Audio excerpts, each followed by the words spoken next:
बिस्मिल्लाहिर्रहमानिर्रहीम, अस्सलामु अलैकुम। मैं हूं करामत मुगल और मेरे साथ हैं ईसा नकवी। नकवी साहब, क्या वाकई मोहसिन अख्तर कियानी साहब के खिलाफ इन रिमार्क्स पर रेफरेंस आ सकता है? जो रिमार्क्स हैं जो जस्टिस मोहसिन अख्तर कियानी ने दिए वो मैं पहले आपके सामने रख देता हूं, जिसके ऊपर सारा वबाल बना कि उन्होंने उस तमाम चीज़ पे FPSC से इस्तफसार करने के बाद, उनके वकला के दलाइल सुनने के बाद, उनसे क्वेश्चंस करने के बाद इस तमाम मामले के ऊपर अब जो फ़ैसला महफूज किया, उससे पहले जो है उन्होंने जो गुफ्तगू के दौरान बात की, रिमार्क्स दिए, वो रिमार्क्स रिपोर्ट हुए कि रियासत के सतून तो अब रहे ही नहीं, रियासत तो अब हवा में है। मैं नाउमीद नहीं हूँ, इन्हीं नौजवानों ने मुल्क को संभालना है। अदलिया, पार्लियामेंट और एग्जीक्यूटिव सब कोलैप्स कर चुके हैं जस्टिस मोहसिन अख्तर कियानी के। अब जब ये रिमार्क्स फ्लैश हुए, उसके बाद आपको पता है कौमी असम्बली का इजलास चल रहा था। कौमी असम्बली के इजलास में स्पीकर कौमी असम्बली सरदार याद सादिक साहब, जिनके मुतल्लिक उनके पार्टी के रहनुमा जी, वो ये कहते हैं कि ये दरअसल जीते नहीं हैं, इल्ज़ाम लगाते हैं इनके ऊपर। और लाहौर से बड़े मशहूर रहनुमा हैं, आप जानते हैं, शेख रोहेल असगर साहब। जी बिल्कुल। शेख रोहेल असगर साहब कहते हैं कि वो जाली सीट है। हाँ, यानी इशारों के रायों में वो तज़किरतन और बहुत सारे हल्का बंदियों पे उन्हें एतराज़ है ना, वो भी था, और वो कहते थे तो हल्का का नहीं है। और नून लीग के लाहौर के बहरहाल अब स्पीकर कौमी असम्बली हैं, अगर उनका मामला किसी ट्रिब्यूनल में हो जाता है तो फिर आप इस बात को वेटेज दे दें। अभी फिल वक्त जो है वो स्पीकर कौमी असम्बली, उन्होंने इसके ऊपर गुफ्तगू की। एक हिस्सा मैं आपको उनका सुनवा देता हूँ। असल में मामला जो है ना, ये मोड़ तोड़ कर है इमरान चैलेंज। सही, इमरान चैलेंज है हुकूमत के सामने। इमरान खान को कंट्रोल करने के लिए मुकदमात मौजूद हैं और इमरान खान के ख़िलाफ़ फ़ैसले चाहिए। या इमरान खान को जेल में रखा जा सके, या इमरान खान को मजबूर कर दिया जाए कि वो डील करके इस मुल्क से बाहर चला जाए, या सियासत से तौबा कर ले, या खामोश होकर बैठ जाए। और ये होना नहीं। अब उसके लिए अदालतें बहुत अहम हैं। अदालतों में अपनी मर्ज़ी के फ़ैसले लेने के लिए जज बहुत अहम हैं। जज अपनी मर्ज़ी के करने के लिए आपको अदालत जो आइन है उसमें तरमीम भी करनी है, कानून में तरमीम भी करनी है, कहीं पर जजों की तादाद बढ़ानी है, जजों की तैनाती का तरीक़ाकार तब्दील करना है, जजों को ट्रांसफ़र करने के मामलात देखने हैं, वहाँ पर सीनियरिटी जो है उसको। अब एक इमरान चैलेंज के लिए इस सारे प्रोसेस में, यानी कि आप अंदाज़ा लगाएं, बहुत सारे लोग शायद इस बात से वाकिफ़ ना हो, जस्टिस तारिक महमूद जहांगीरी जी और जस्टिस बाबर सत्तार, ये दो जजेस हैं जो यूँ समझे कि हलक का कांटा बन गए इस हुकूमत के। इन दो जजेस के हवाले से क्या राय थी पाकिस्तान तहरीक इंसाफ की? इनकी तैनाती के वक्त मुखालिफत कौन कर रहा था? तहरीक इंसाफ जी।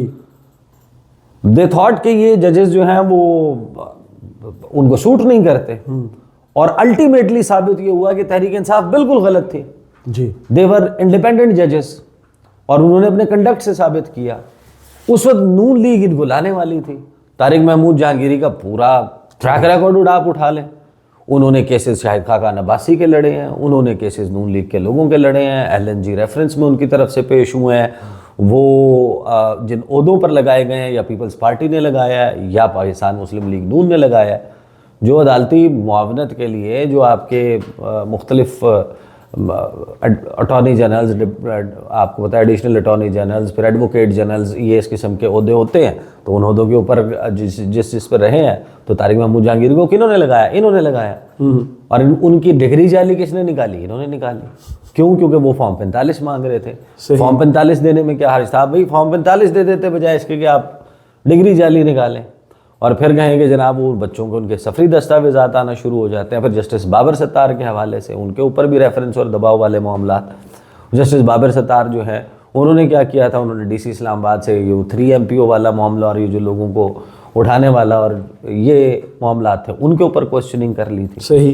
तो ये जो सारा मामला है, इससे बहुत सारे जजेस जो हैं उनका कोई लव लॉस्ट नहीं है किसी भी सियासी जमात, इनके तहरीक इंसाफ के लिए नहीं होगा, वो नून लीग के लिए।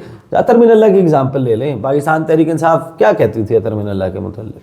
जी, वो जो अतर मिनल्ला साहब ने नवाज शरीफ के हवाले से 24 घंटे की ज़िंदगी की गारंटी मांगी थी, और अपना जो उनका उन्होंने जजमेंट दिया था, और वो जो स्टाम्प पेपर वाला एक मामला था, इनके ऊपर जजेस के हवाले से तहरीक इंसाफ का क्या मौक़िफ़ होता था और नून लीग का क्या होता था। अब वो चीज़ें साइड स्विच हो गई हैं।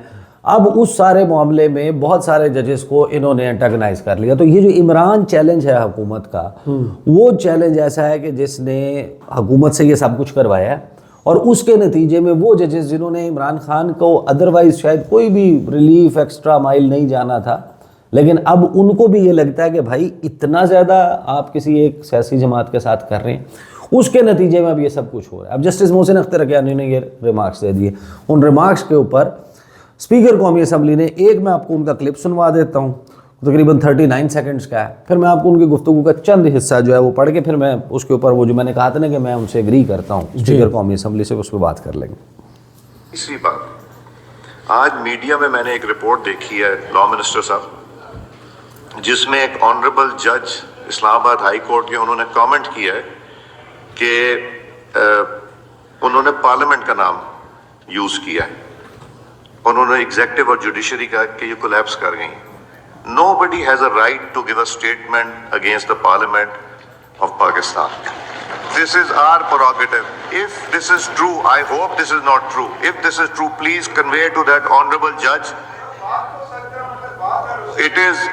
Please convey to the honorable judge. This is not acceptable to the Parliament. अगली बात तो सच अच्छा, है मगर किसी ने बात नीचे है से कहा बात तो सच है मगर बात है तहरीक इंसाफ के किसी बंदे ने कही होगी। अब स्पीकर कौमी असम्बली ने कहा, देखें अगर आप इस एतबार से देखें ना जो गुफ्तगू स्पीकर साहब कर रहे हैं, फिर उन्होंने कहा कि ये पार्लियामेंट पर हमला है जो उन्होंने, पहली बात तो ये जाहिर है कि वो जजेस के जो कंडक्ट है उसको जांचने का फोरम जो है वो सुप्रीम जुडिशल काउंसिल है, वो पार्लियामेंट नहीं है, वहाँ पर जाहिर है कि इस किस्म की गुफ्तगू जो है वो नहीं होती।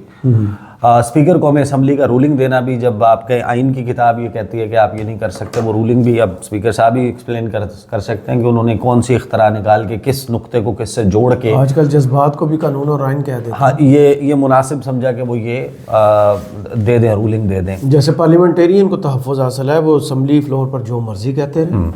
अच्छा, एक तो ये सवाल के मैं उस पर आता हूँ जो मैं उनसे एग्री करता हूँ, लेकिन ये जो अहम सवाल है ना कि क्या इसके ऊपर रेफरेंस लाया जा सकता है, लाया तो जा सकता है, लेकिन मौजूदा हुकूमत ने अगर रेफरेंस लाना होता तो फिर मौजूदा हुकूमत जो है वो जजेस ट्रांसफ़र ना कर रही होती फिर आइन में, क्योंकि रेफरेंस कभी कभी बहुत भारी पड़ जाता है। जी, रेफरेंस काजी फाइज ईसा का हो, रेफरेंस इफ्तिखार चौधरी का हो, वो फिर एक नया मामला ट्रिगर कर सकता है और उसमें फिर शायद काबू में से हालात बाहर हो जाएं। तो उसकी बुनियाद पे हुकूमत ट्रांसफ़र कर रही है, सीनियरिटी जो है वो आपके सामने ऊपर नीचे कर रही है सारी, ऊपर नीचे होगी। लाहौर हाई कोर्ट के 15वें नंबर के जज, 2 नंबर जज सीनियर बना दिए, प्यूने जज, और फिर मुस्तकबिल में most probably chief justice Islamabad high court के in due course of time वो हो जाएंगे। तो जो ये सब कुछ कर रहे हैं तो इसका मतलब है कि मामला रेफरेंस की तरफ हुकूमत ले जाने का इरादा नहीं रखती इन हिज केस। सही। लेकिन जो स्पीकर साहब कह रहे हैं ना, तो बात तो वो दुरुस्त है। देखिए, पार्लियामेंट जो विल ऑफ द पीपल है, जमहूरियत किसका नाम है, ये आइन किस चीज़ का, ये सारा क्या है, अवाम है ना। मुझे बड़ा गौर से आपको सुनना पड़ेगा। हाँ, आप बिल्कुल गौर से सुने।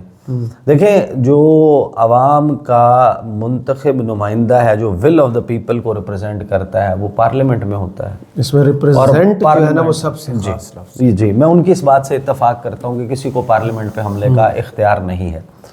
सवाल सिर्फ एक है जो शायद स्पीकर साहब को भी, उनकी जमात को भी, और उस पार्लियामेंट में बैठे हुए हर शख्स को खुद से पूछने की ज़रूरत है। लोगों ने तो ये भी बात की ना कि आपके यहाँ से मेंबरान उठाए गए थे तो वो पार्लियामेंट पे हमला नहीं था, उस पर आपने क्या किया। 9-10 सितंबर की रात किसको भूली है? हाँ, कि वो अंदर को लोग आ गए थे, 4-5 घंटे नहीं, इससे लंबा ऑपरेशन। उन्होंने MNAs को एबडक्ट किया, एबडक्ट करके ले गए, वो फिर उसके बाद वो बरामद हुए, वो किस तरीके से आए, फिर स्पीकर साहब ने जज्बात दिखाए, उन्होंने उस पर गुस्सा दिखाया, उन्होंने उस पर कमेटी बनाई, उसके बाद वो सारी मामला हवा हो गया। यहाँ पर तो आप कह रहे हैं कि ऑनरेबल जज को कन्वे कर दें कि आपके अल्फाज से, जिनके एक्शन से, जिनके कदमों से, जिनके जूतों से आपको पार्लियामेंट में तकलीफ नहीं हुई, तो आपको किसी के अल्फाज से ज़्यादा तकलीफ हो गई। बिल्कुल। सवाल ये है कि देखें, पार्लियामेंट जो है वो सुप्रीम होती है अगर वो 100% अगर वो आवाम की मुंतखब नुमाइंदों पर मुश्तमिल पार्लियामेंट।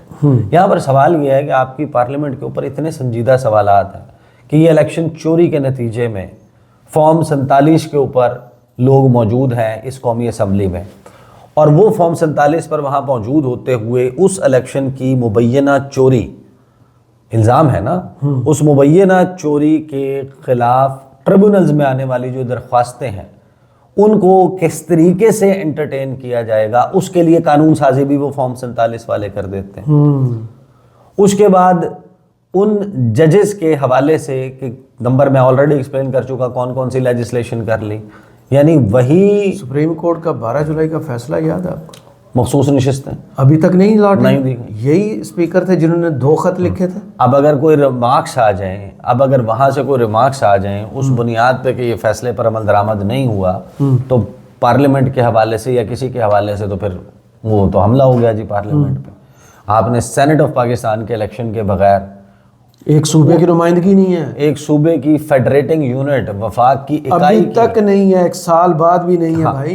उसके बगैर आपने जनाब कर दिया। सदर का इलेक्शन करवाया आपने, चेयरमैन सेनेट, आपने क्या क्या कुछ करवा लिया और आपको लगता है कि ये सब कुछ नॉर्मल है। ये this is we are going through an abnormal stage. इस वक्त ये को जो भी चीज़ हो रही है, लगता होगा स्पीकर साहब को, बाकी लोगों को, ये सब आइन और कानून के मुताबिक है। सवालात तो मौजूद हैं, और फिर ये सवाल करने वालों पर क्या हम ये सब कुछ कर रहे हैं, उस पर क्या हो रहा है? तनकीद हो रही है। तनकीद कहाँ हो रही है जी? सोशल मीडिया पे हो रही है। और कहाँ हो रही है जी? मीडिया पे हो रही है।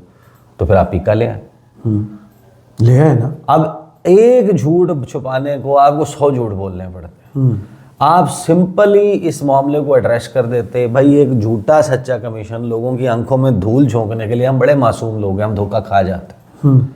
आप एक को कमीशन बना के किसी तरीके से साबित कर देना कि आप ठीक हैं, legitimate, so that nobody has the right to question. और आपकी इंटेग्रिटी, आपकी साख, इसके ऊपर जब इतने बड़े सवालात मौजूद होंगे कि हमारे पास एक टॉक शो में एक बंदा थद्दा लेके बैठा, उसका मद्दे मुकाबला आप उसको फ़ोन करते हैं, उसको जिस वक्त पता चलता है कि भाई आमिर मुगल शो में आ रहा है और फॉर्म 45 लेके आ रहा है, शोएब शाहीन आ रहा है, वो शौकत बसरा आ रहा है, वो जनाब अली बुखारी आ रहा है, फलां PTI का बंदा आ रहा है और वो फॉर्म 45 लेके आ रहा है, जवाब में आप नून लिख के उस बंदे को उसके साथ बुला के दिखा दें, शो में कन्फ्रंट करके दिखा दें, और वहाँ पर जो अदालत में जो कुछ हुआ तारिक महमूद जहांगीरी के, वो तो जब पार्लियामेंट के जो मौजूद लोग हैं सवालात हों, उनके ऊपर इतने संगीन सवालात मौजूद हों, तो फिर इस किस्म के रिमार्क्स, शीशे के घर में बैठ के कहते हैं ना, पत्थर नहीं फेंकना। हाँ, और फिर इस किस्म के आप फिर लेजिस्लेशन जो आप कर रहे हैं, मामला तो वही है कि जिसकी लाठी उसकी भैंस, लेकिन